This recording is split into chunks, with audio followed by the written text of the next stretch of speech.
more than 22 hours after flames started burning through an empty apartment building in Denver. Firefighters are still on scene of that 5-alarm fire. The building at Leetsdale and Forest near Glendale was under construction when it caught fire on Friday evening. More than 150 firefighters responded. One was injured and hospitalized with minor injuries. They've since been released. Hundreds of people who live near the construction site near Leetsdale and Forest were forced to evacuate yesterday evening.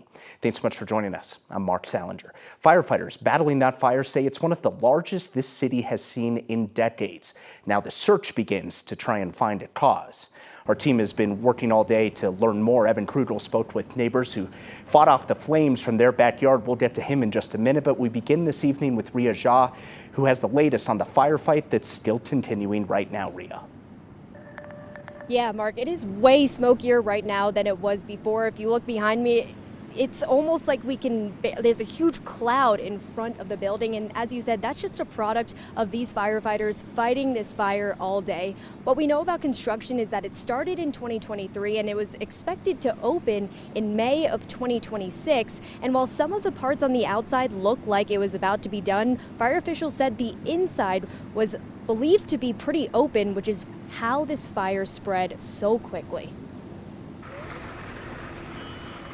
I don't know that any of us have seen this scale of fire ever in our career. Remnants from a historic firefight coated the sidewalks and streets around Leetsdale Drive and South Forest Street. We were called at approximately 6:45 last night to report of a structure fire.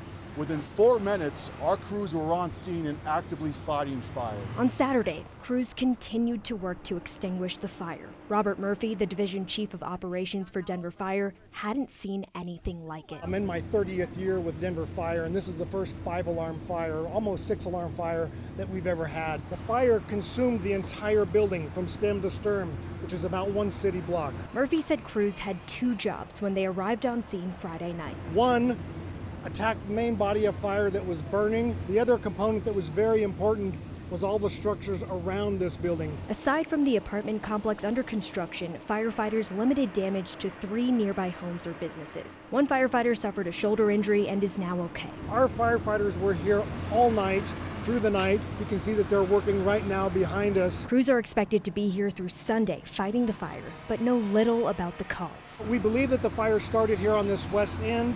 You can see just looking at the building, that's where a bulk of the damage is. And that fire has pushed then to the east. Multiple portions of this building have collapsed.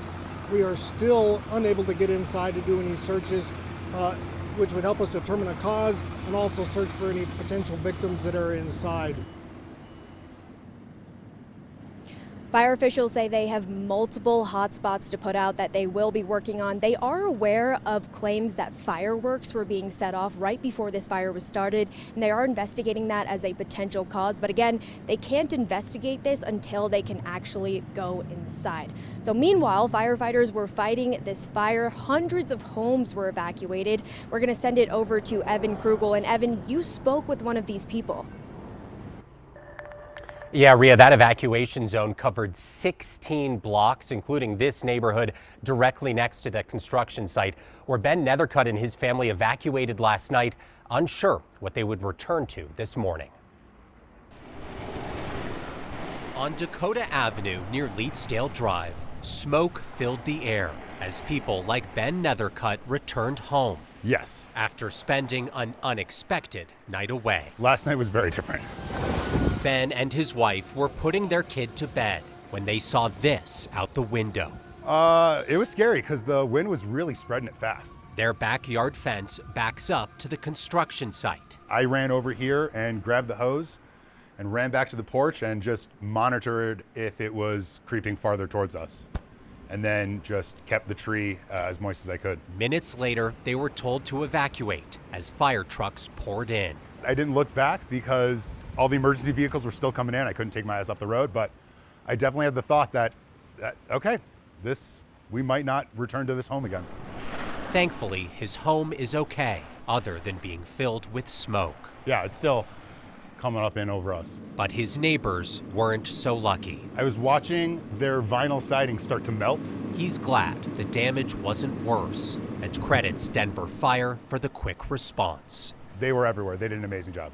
They're still out there doing it. Our home is fine.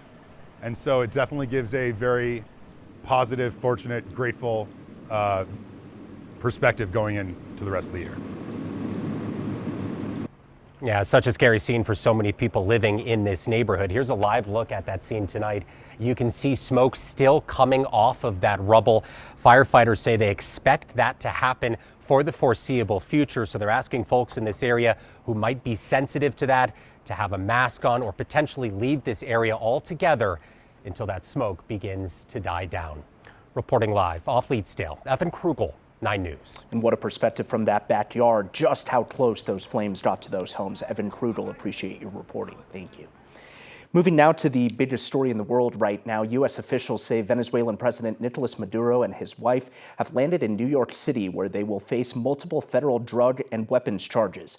The Venezuelan leader was captured by U.S. forces overnight, President Donald Trump saying that in an address to the nation. Trump said Saturday that the U.S. would now run Venezuela until there can be a transition of power. Jen Sullivan is in New York with details on the attack and what comes next. Missiles lighting up the sky in Venezuela overnight Saturday as the U.S. launched strikes into the country's capital city of Caracas in a stunning attack. It was clear that something was happening, and it was big because of the detonations that we heard. Mary Mena, a CNN producer located in Caracas, says the attack led to confusion and fear. Early today, President Donald Trump announcing the attack on Truth Social and said President Nicolas Maduro and his wife were captured. Then later sharing this photo of Maduro in U.S. custody. this was one of the most stunning, effective, and powerful displays of American military might. Maduro and his wife, Celia Flores, face multiple drug and weapons charges, including narco-terrorism conspiracy and conspiracy to possess machine guns and destructive devices against the United States. Venezuelans in South Florida celebrating the news of Maduro's capture. This incident follows weeks of rising tension between the U.S. and Venezuela. For months, the Trump administration has been targeting alleged drug boats coming from Venezuela in what it has called its crackdown on global drug trafficking. Maduro has denied involvement. While Maduro was seen by many as an authoritarian leader who violated human rights, the action to capture him and his wife has raised serious concerns about the U.S. violating international law. The strikes overall and the activity in the sovereign territory of another country will certainly raise criticism from some parts of Congress, within our own government, and certainly from the international community. Venezuela leaders say they have requested an urgent meeting with the United Nations Security Council in response to the attack. I'm Jen Sullivan reporting.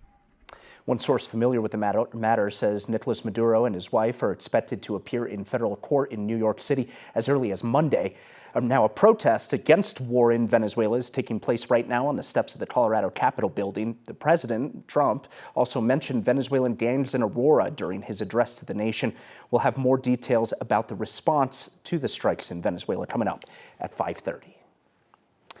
Turning now to the weather with Corey Reppenhagen, if we can get him. Corey, we're talking back to that fire.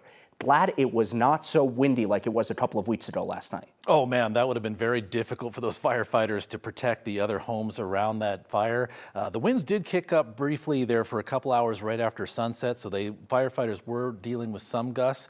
But if it was last week or even this Sunday when it's going to be pretty breezy, they could have had a little bit more trouble fighting that fire. This is a live picture of the Mile High City right now. Just a very comfortable winter night after we almost hit a record high here in Denver. 64 was the high temperature officially here in Denver, 20 degrees warmer than normal and only 1 degree away from tying the all-time record high temperature on January the 3rd. And we're on record watch again tomorrow. The record for tomorrow is 67. Our forecast is 67. So we may tie a record coming up tomorrow as we continue this heat. And associated with that, we're going to have some elevated grass fire danger. There is a fire weather warning in place for a lot of the I-25 corridor, including a lot of the Denver metro area. Report anything suspicious tomorrow that you see, or if any smoke or just be very careful with the conditions out there tomorrow. Broncos Sunday, we could touch that record right at kickoff or sometime during the first half. 67 degrees and full sunshine for the Broncos game tomorrow.